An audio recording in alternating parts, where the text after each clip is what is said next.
Good morning. It's been a rough week for sure. Been real busy, just getting the mower ready for next week.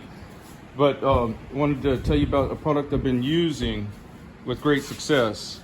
It's the Sealant, and then there's another brand too that was featured at the GIE, but I couldn't find it at the time.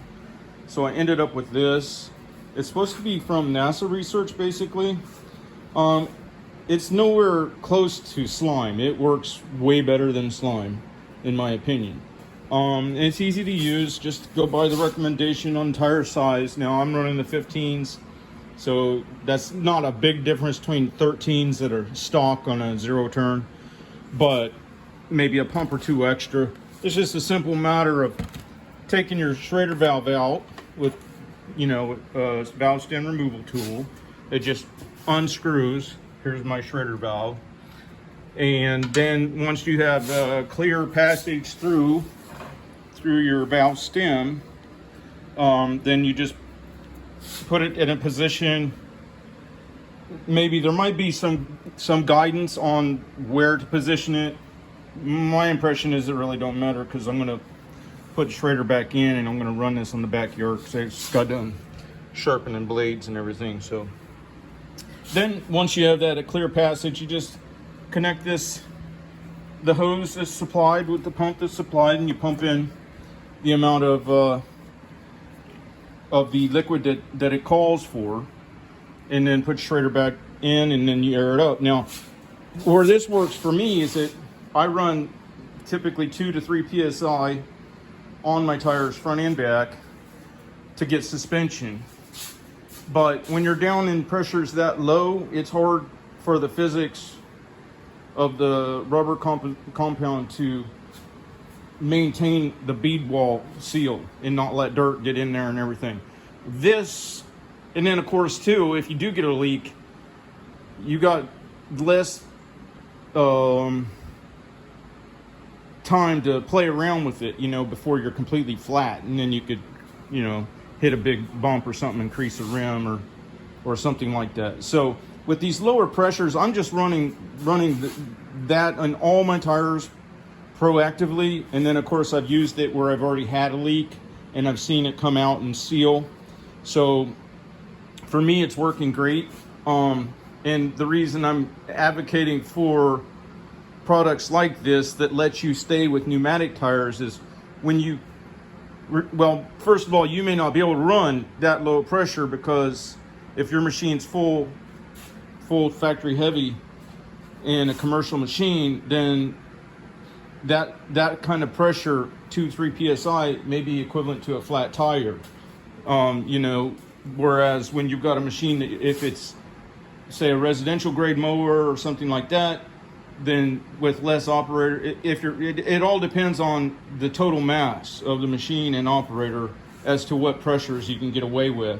But if you go with pressures, now I'm not saying to modify your mower in any way, because that would not be what people want me to say. So anyway, just what I'm saying is you can get a lot of suspension at the point where it's needed most, and that's where it's hitting a bump or whatever, without adding a bunch of weight with geometry, with articulation arms and shock absorbers and all that other stuff. So if your overall goal is less total mass and simplicity, then that's what my goals were, and that's why I ended up with pneumatic tires and the taller tires too, because I can't just take factory what are they, 24s on the back and 13s on the front and air down, because I don't know if you can see it, how those tires are quite a bit bigger. If you air down with factory size tires, so excuse the mess, I got a lot of work to do this winter. See them little tiny tires on that thing? If you air down with that factory size tire, then you're not going to be able to cut high enough for a lot of the lawn species around here of plant. Oh, I forgot, one useful tip, and I've used this for a long time and I've not had it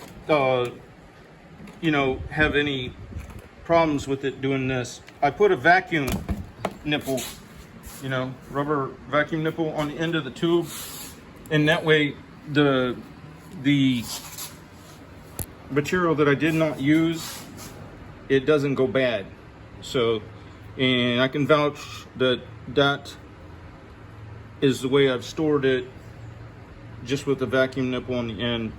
And my experience is that even as long as 8-10 months, I don't have any problems with it solidifying or anything.